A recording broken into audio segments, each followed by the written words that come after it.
Hello, and welcome to our youth group message for Sunday, November 15th. I'm Natalia, and we are La Iglesia Presbiteriana Hispana de Patterson. And today I want to talk about something we've all been experiencing or have experienced in the past, and it's called anxiety. Now, I Googled the definition of anxiety, something that you can do, and anxiety is a feeling of worry, nervousness, or unease, typically about an imminent event or something with an uncertain outcome. Now, I've always talked about this before. I do not like not knowing what the future holds. I like to know what's going to happen, when it's going to happen. I don't like surprises.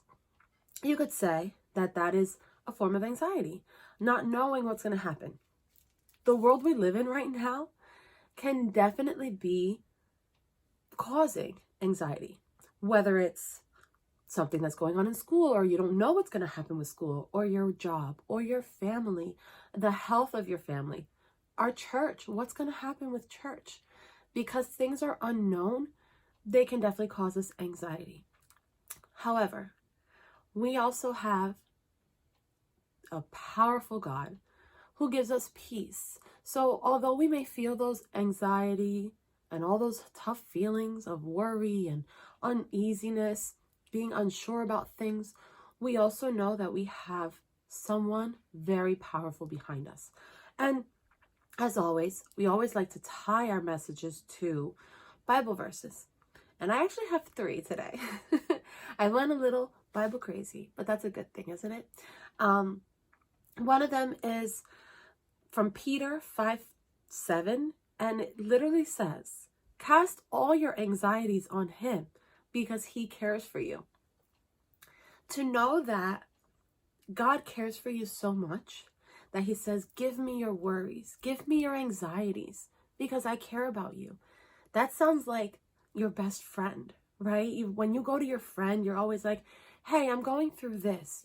There's someone you have to tell those feelings to get them off of your chest, right? And even though right now we're all in isolation or alone or at home with just our families, there's always that one person that is always there that we can talk to and give our anxieties to, and that's God. And you guys know that we can do that through prayer. Another Bible verse that I found so helpful was from Psalm 34, verse 18. And it says, "The Lord is near to the brokenhearted and saves the crushed in spirit." Now, when we feel anxiety, a lot of the time we may feel broken or crushed. And to know that God is near even in those moments is so special, because it is in those moments where we maybe feel the most alone, where we feel that no one understands what we're going through, where we feel that we're not going to get out of this because we are alone. But in reality, we're not. It literally says that God is near to the brokenhearted and those that feel that their spirit is crushed. So even in our lowest of lows, God is there. The last verse, which we actually have a song for in our church, El Señor es mi pastor y nada me faltará, is a song that we sing. The Lord is my shepherd and I shall not want. It is from Psalm 23, verse 4. It is the last verse I want to leave with you today, because it says, "Even though I walk through the valley of the shadow of death, I will fear no evil, for you are with me." How powerful is that? That even though we feel like we're walking through the valley of the shadow of death, we will fear no evil. And why is that? Because we know for sure that God is with us. I always tell you, you're never alone in anything. There was a very cute story that I heard once before, and it was about, a man and Jesus are walking on the beach. And the man looks back at their footsteps and he realizes that there was only one set of footprints in the sand. And he looks at Jesus and he says, "Look, You left me all alone. Where are your footsteps in the sand back there when I was going through hard times?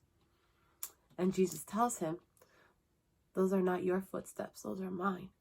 Jesus was carrying the man. So it is in those toughest times that we must remember that God and Jesus are always with us. Now, anxiety can be a tough thing to deal with, believe me. I know, and I know it's something we all go through at some point in time in our life. I want to leave you with 3 tricks. Just like I left you with 3 Bible verses, I want to leave you with 3 tricks or tips on how to maybe start dealing with or handling your anxiety. One of them is breathe. Consciously breathe. Think about your breathing. There are so many apps or videos now on YouTube that you can look up to help you calm down. I encourage you to use them. Disconnect from everything, your phone, TV, go to a quiet place in your house, in your room. You can close your eyes or not and focus on your breathing. And I promise you, if you do that, it will help you calm down, even if it's just a little bit. Another trick is maybe sitting still isn't your thing. Maybe take a 10-minute walk. I know now being outside maybe isn't the best thing or it's too cold, but you can definitely walk 10 minutes around your house, up and down stairs. You can do yoga or dance for 10 minutes and not worry about anything else. Just focus on your dancing, focus on your walking, focus on your yoga, and don't worry about everything else. Just for those 10 minutes. And it goes by like this. Believe me, I do it. I try to. The last trick I'm going to leave you with is I want you to write down whatever you're feeling. You don't have to write a journal. You don't have to write a novel. Just write down your thoughts or what makes you anxious, because what that does is it gets it out of your head and onto something else, paper. Or text it to yourself or email it to yourself. No one has to ever see it or see those feelings, but you can at least get them out of here and put them to the side. And it will help you with your anxiety. So, my friends, I hope these little tricks help you. And I hope you remember that even through your anxiety, through your brokenheartedness, through your crushed spirits feelings, the hardest times in your life, you are not alone. God is with you and He loves you. And I love you too. I hope you guys have a great week this week. And hopefully we will see you soon. Bye guys. God bless.